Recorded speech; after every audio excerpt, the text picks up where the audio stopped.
I messed up tonight. I lost another fight.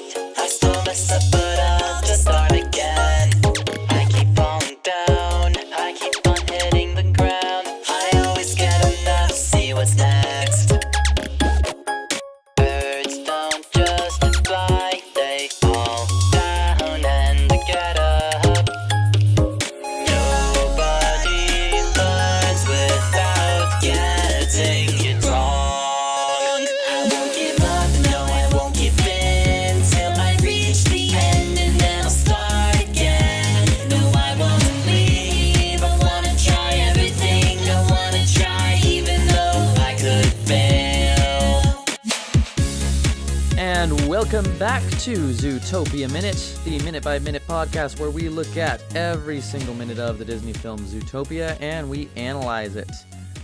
We have had a little bit of a break, just about a week, I believe. This is about a week. This is going to be our first recording in the month of December, and our last upload was in November. So we do apologize, but we will hopefully get on a more consistent schedule in the future. Hopefully, eventually sometime soon. Not the top of the list right now. But It's winter time. It's final season. Everyone has a lot of jobs, so it's understandable. But hopefully we'll get the ball rolling, and we will have consistent uploads the in snowball 2017. But that's our New Year's resolution. It's so cold here. I don't know about in Texas, but here it's really cold right now in Seattle. It is a bit cold in Texas. I've been having the heaters on. I actually just walked outside to get the mail, and I was frozen by the time I got back. So Yeah, the problem here is that it never snows in Seattle, and if it did snow, I wouldn't mind the cold so much, but it gets cold enough to snow without it actually snowing, which is the worst thing because then you get the bitter cold temperature with none of the benefits, basically. But maybe that is a good thing because people in Seattle cannot drive in the snow at all. The city is built on hills, and because it's moist most of the time, it's very moist here. have you had any There's lots big of snow slush. winds before? Back in the winter of '08, let me tell you, come sit on my lap and I'll spin you a tale about the winter of '08. Yeah, winter 2008 in Seattle was the biggest year for snow in my memory. I was in middle school and we had a whole week and a half off of school, consecutive snow days. It was the most amazing thing. But no, usually doesn't snow here a lot. And when it does, it all sort of turns into gross slush with ice on the bottom and no one can drive. And it's awful because I live on a very steep hill. So unless we know it's going to snow and we have time to park up on this top street there's a stairwell leading to, we're just trapped. You know what's Never very funny? fun. I think your description of Seattle sounds very similar to San Francisco growing up because San Francisco is a very similar situation. It's a city built on a bunch of hills. It's close to the ocean. It's actually on the ocean. It's a peninsula. And even though it gets very, very, very cold, it doesn't snow. In fact, Mark Twain said the coldest winter he ever spent was a summer in San Francisco. Yet That's it doesn't interesting. snow in San Francisco. So I think coastal areas don't really get as much snowfall. I mean, the problem here has been that when it gets really cold, it's because there's no clouds to trap the heat down. And that's also why you don't get snow. So it's like a catch-22. Either it's cold enough to snow but doesn't, or it's too warm to snow and so it just rains instead, basically. Which is funny because I was mentioning to you earlier that I thought your area, the Northwest, would be the perfect picturesque Christmas scene because of all the pine trees and evergreens and snow. But you mentioned you didn't have snow, so I'm like, huh, that's In that's Seattle, odd. we don't. You head just a half hour into the mountains, you get plenty of snow, for sure. See, that'll be perfect. Go yeah. there for the Christmas vacation or something. And we also see quite a bit of snow in our minute, which is minute 11. We finally made it into the double digits last time with 10. Now we're on minute 11, and Judy is still on her train into the city. She has just transitioned from the desert area into, I believe it's called Tundra Town, the snowy area. So lots Tundra of Town. snow right off the Yep. bat. It then proceeds into the Rainforest District. We get to see some of that set up, and then into the heart of the city itself, downtown. And our minute ends with her about to run and jump off the train. So Yep. we got another great look at some of these amazing biomes. Again, the coolest thing about this city to me is just all these different biomes. So we got a lucky bag this time because we have 2 biomes in one episode. So we're going to try to divide up the time talking about the little goodies and call-outs we see within both the tundra and rainforest areas. But first, for you, those of you following us, we start the minute right as the snow bursts out of the cannons. And we see this as kind of sort of like a mechanical artifact that they use to make snow in this area. And it's kind of shows that this group of animals are very, very savvy in technology and engineering, because we really can't even do that nowadays with trying to pump out snow like that. Like, there's some ski resorts that do, but not to the extent that they're doing an entire city right next to a Sahara square, a heated area that's completely snowy. Those snow machines at ski resorts only work because it's already cold enough for there to be snow. This is an entirely different beast where they have to get that whole area cool to begin with to even support all the snow. Yeah, so it does show that they were really advanced, and it goes closer with our theory that they have to have planned this as opposed to it naturally built around the city center. Maybe there was the city of Zootopia originally, and it was just that downtown area. Because, I mean, that's how cities grow, is the area you would call a downtown of a modern city is usually where the city first started, where the people first lived. And then it grows outward from there, and that's why that area becomes so dense. So maybe Zootopia was at one point just a regular city, and then somewhere in its history they said, all right, now we're going to build these cool biomes on the outskirts. Actually, so I have the concept art of Zootopia book in front of me, and actually in researching how they wanted to plan Zootopia, one of the researchers who designed Zootopia said they want to reinforce the idea of the animal watering hole in the safaris of Africa. They said that when you have these watering holes, you have both predator and prey all gathered together, natural enemies hanging out in peace. And they wanted to create that feel in Zootopia itself. And what's interesting about the design of Zootopia, there's actually 2 different concept maps of Zootopia.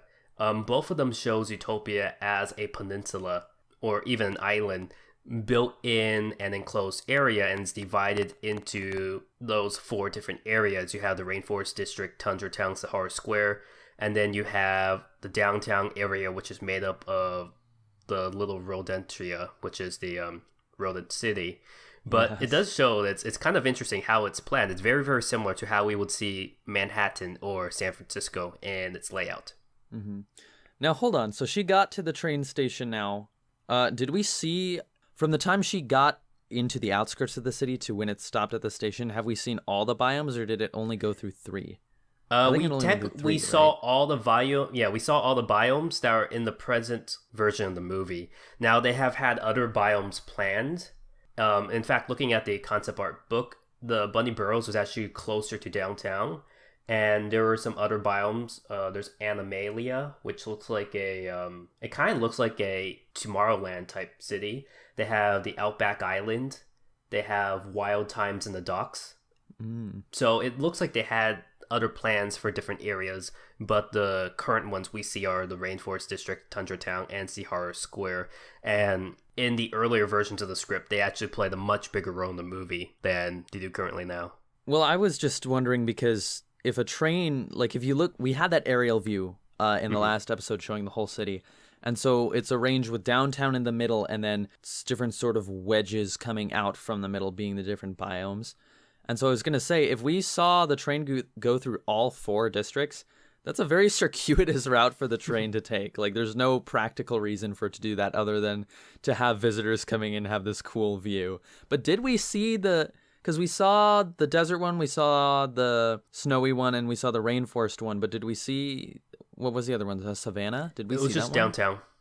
Savannah Central is actually in downtown, so it's part of downtown. Or does it blend into it? Because I think, I'm not looking at a map in front of me right now, but the last time I saw a map, I think it was like there's downtown, and then Savannah Central is the one that like doesn't have much of its own climate stuff, because I think it just is the climate of that locale anyway. Yeah, and so it just sort of based on the downtown. map I'm looking at, and there's 2 different versions of the map. I'm looking at the most recent one. The remaining parts, so there's the 4 main areas. but the areas that are not rainforest, tundra, or Sahara, they're all listed as one giant brown area, which is made up of downtown, Little Rodentia, and Savannah Central. So it's probably, that's just the main portion of Zootopia. So maybe it's the central part of the city, and Savannah Central is just one part of that city. It's like, I don't know, if you go to a place in New York or Baltimore, it's just divided up into tiny neighborhoods within that larger area. So I'm guessing Savannah Central is not a separate biome like these other parts are that are distinctly have to keep their own unique environment. And Savannah Central is just probably just one neighborhood out of this larger group. Mm-hmm. Yeah, but it is very interesting. And we see, actually, let's go back to, since we're in a Christmassy festive mood, let's go back and talk about the Tundra Town. Right, I'm glad we got to that. And as now that we're in December. Perfect timing. So our first Easter egg we actually see when we actually zoom in and we actually get to minutes 11:10. At 11:10, you could see elephants walking in the bottom of the screen under a giant sign that says Fish Market. And if you see the two elephant children, they're actually dressed as Elsa and Anna from the Disney movie Frozen. Oh my gosh, of course they are. And that's just one of the many Frozen references that are in the movie. Yeah. But people say that these elephants are the animal versions of Elsa and Anna, which is pretty cool. And it also points out that since there's a fish market, that they still do eat meat in this world, and the meat and probably their main source of protein are fish, which means fish are probably not intelligent in this world. Yeah, it would have to be all the non-mammals, basically. They'll like still eat the birds and the fish and stuff. But well, what's interesting, you if mentioned it's warm-blooded, birds. then no. Yeah, well, you mentioned Too birds, close which to us. is interesting. It's like extreme vegans. There's like different spectrums of vegans. It's like Yeah. I don't eat anything that looks too much like me. I don't eat anything that casts a shadow. I don't. Well, at that point, you become a breviarian. Do you know about the breviarians? Yeah. Those are crazy people. But you mentioned birds, which is interesting because something I missed the last minute when I rewatched the last minute 10. During the line of the Shakira song where it says "Birds don't just fly," it pans up to the palm tree casino, and you hear birds chirping at that moment, but you don't see any birds. But you hear birds chirping, so It was probably just something they decided to add at the last minute. like a little touch. Yeah. But it's interesting that we haven't seen any birds in this movie, but we do see fish, so we know fish are something that the predators do eat, because this is a reality where there are still predators. They can't just eat the herbivores. So predators do exist. And I'm not sure if we're going to get to it later in the movie, but I heard from one of the people working on Zootopia, they tweeted that in this reality, the predators, to get protein, they eat bugs. So bug burgers are a very, very big thing in this world, like bug patties and stuff just made out of bugs.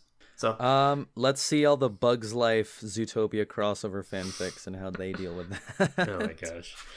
So that's kind of interesting. So we know for a fact that fish are something that they do eat in this world, and we do have a tweet that bugs are something that they eat. So kind of makes things a bit interesting now, doesn't it? It does. This world is becoming more and more complex as we learn more about it. That's what's so exciting. I also just love like a lot of the mechanical workings of this. I mentioned this a bit in the last minute too, but you know, the logistics and the technology that goes into maintaining these environments.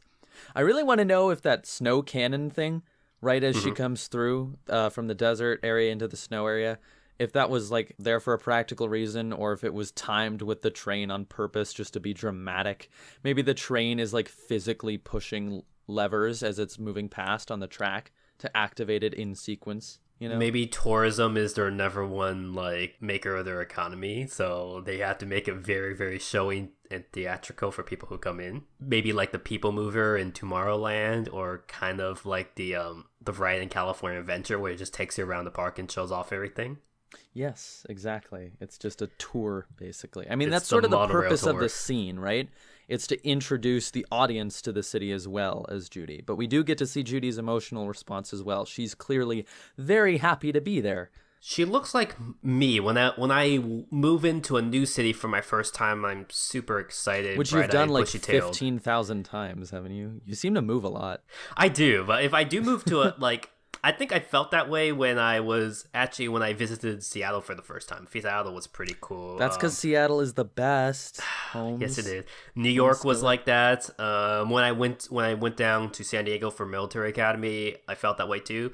But you see that this stuff does wear off over time, and it takes away the impact. But one of the big things I want to point out in that scene where she looks really impressed is we were talking about how these trains are made to accommodate all these different animals, and that she is in the giraffe safe space, the dome area. Yeah, and we see a giraffe. You see a giraffe in that and area. I was like, oh, that makes so much sense. And now we can actually see, yeah, there is a giraffe's head next to her. You can see. So it all works and ties together. It's pretty cool. Oh, goodness gracious.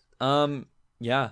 So, I mean, we got the snow cannons, the rainforest district. First of all, I love the names of some of the businesses in all these biomes as well. Yeah. And how they have so much fun with it. Like, you know, you see like the town square in Tundra Town, and it's like a sign that says chill out, you know. And very ball. creative. I'm sure no one had thought of that before in the whole city. Blubber chef. Blubber chef. You can do great things with blubber, you know, just throw some butter on there. Let it simmer, let it stew, just like that. You know, we're gonna do a nice. I thought you were blubber. from Washington, not Seattle. I mean, not from Alaska. I do have friends who are from Alaska. Who We're tell me basically about blubber. Alaska. We're not. You are Alaska.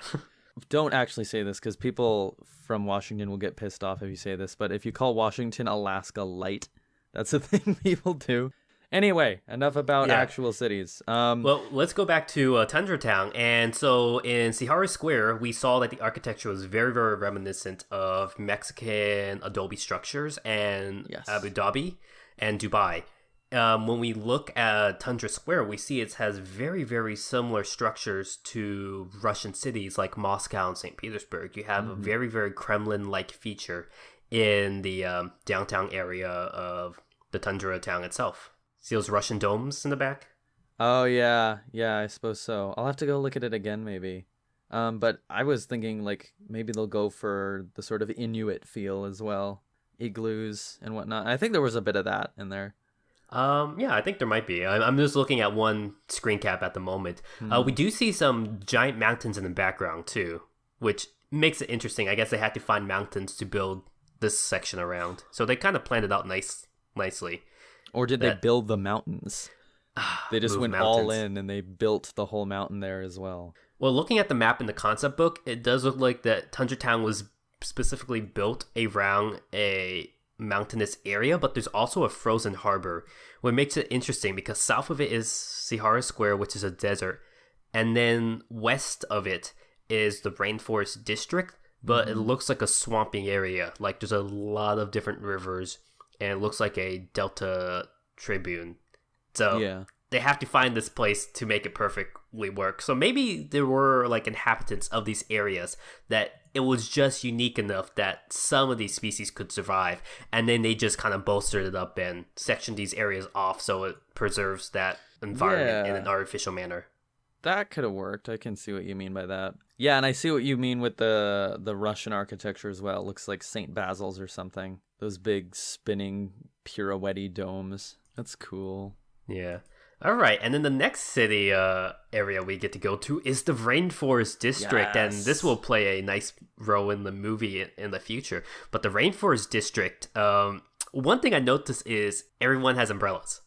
Yeah, I thought that was so weird because, again, it's raining for a reason. There's actually little knocker sprinkler things in the branches of the trees to make it rain.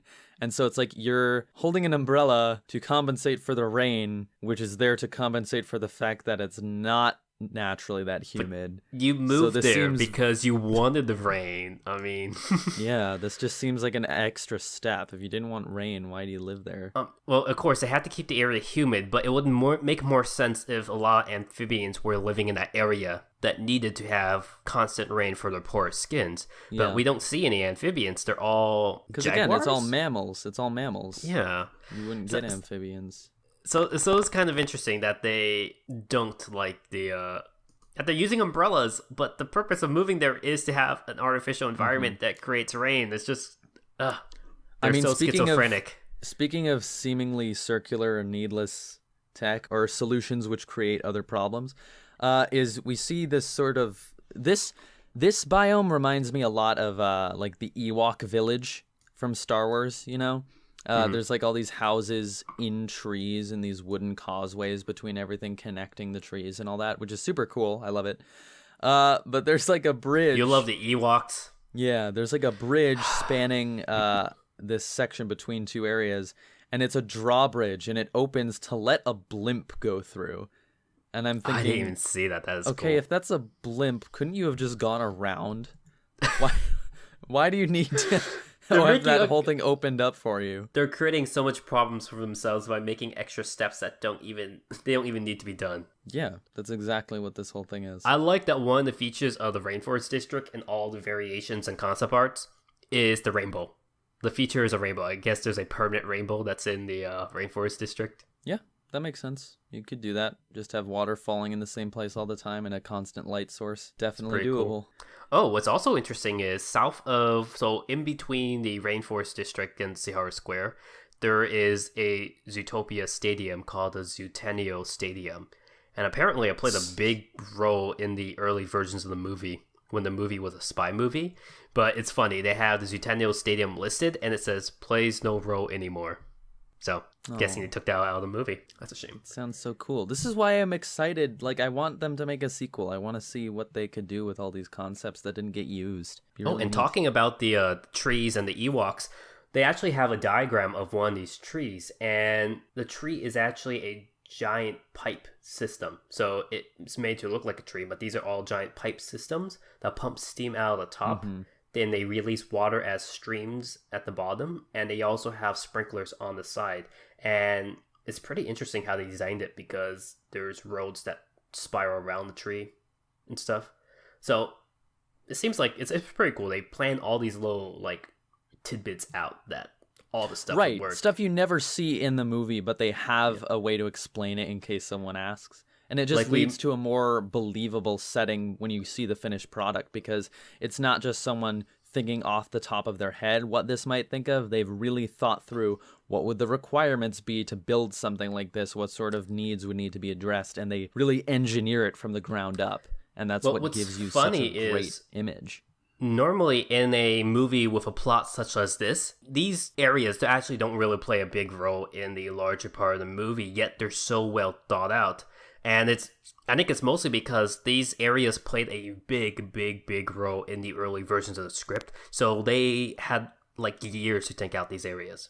Even before the current script was even conceived, these areas were completely already drawn and flushed out and stuff. And after they flushed them out so well, and they realized, oh, they're not going to play a big role in the movie, of course they want to like showcase how awesome they planned everything out. So yeah, gives them an excuse. Well, have there been any Zootopia video games yet? I know there must be some they're working on, right? Because maybe we can see some of those settings in there in that form. Zootopia is in the Disney Xfinity game line. Oh, what? The Disney Infinity. You said Xfinity. Oh, you that's totally Xfinity. said Xfinity. I was so confused. No, I'm like, is there a merger I haven't heard about? Oh my god. And the Disney Infinity game line, with if people don't know, it's kind of like the Amiibo games for Nintendo. You have these little figures from the Disney movies, Star Wars, and Marvel movies, and you put them on a little stand. You can have them fight with each other. And so they do have Nick and Judy for this video game, but I'm not sure if there's any Zootopia environment, but that would be really cool. Dude, they gotta be in Kingdom Hearts. That would be so great. Do you know how big Kingdom Hearts 3 would be? Not only do we have Zootopia and Kingdom Frozen, Hearts 3 has been pushed back a lot too, right? Like it was gonna come out with the release of the PS4. Now they could do something? Marvel. They could do Marvel and Star Wars now. Maybe that's the thing. People are complaining that Kingdom Hearts 3 is taking so long. It's like, no, dude, this is good. This means we'll get more movies to put into it. How could you fit even any more? I mean, in Kingdom Hearts 2, they got Tron in there. But I mean, now you have Star Wars. I mean, it's going to be so much Star Wars stuff, Marvel stuff, and we have so much new movies like Wreck-It Ralph, Big Hero 6, all the stuff that you have to fit in. That means they have to cut out a lot of different worlds. But well, let's hope they choose the best ones. Exactly. All right. So as we exit the Rainforest District, we finally get into the heart of the city, and we enter Central Station. It's just called Central Station. And we see the architecture again. And the architecture is very, very similar to Grand Central in New York City. But the two pillars on the side look like giant antelope horns, which is a nice feature. Yeah, I noticed in downtown, a lot of the buildings seem to have that look of being like animal horns, which makes sense. I'm wondering if the architects of this world are antelopes and they just kind of want to put their touch on everything. New Antelope Order. The Antelope New World Order. Scary. All right. That's exactly what's going on. That's our sequel right there. The Antelope New World Order. The Antelope New World Order. That's our episode title. That's it. We found it. And I think before we wrap up, we want to thank a lot of people who have contributed to the podcast in the last few weeks. So first off, we want to thank Slick Nick Wild, the YouTuber who helped promote and plug our channel on their account. And because of that, our subscribers have jumped up. We are almost at 100 subscribers now, and we wouldn't have gotten there if it wasn't for Slick Nick Wild. So we want to thank him. Big thanks to you, sir. Yep, and we also got a nice little piece of fan art back when we were talking about Veggie-sonas. One of my Tumblr friends, Kips, who draws a lot of pony and furry fan art, drew a Veggie-sona that looks like a carrot right out of VeggieTales, so we want to thank him for showing his carrot Veggie-sona. Yes, so we'll go ahead and tweet that, and we'll make sure to put a link to that in the description. But yeah, unless you've got any other thoughts, I think that just about does it for this minute. I think that does as well. If you like us, you could follow us at Zootopia Minute, and you can email us at zootopiaminute@gmail.com. Feel free to send us your fanfics, letters, fan art, whatever. We will love to have your art and Add stories to the pile, featured the on pile the show. of one submission. Let's break that record for next time, guys. All right. Bye, everybody. Take care.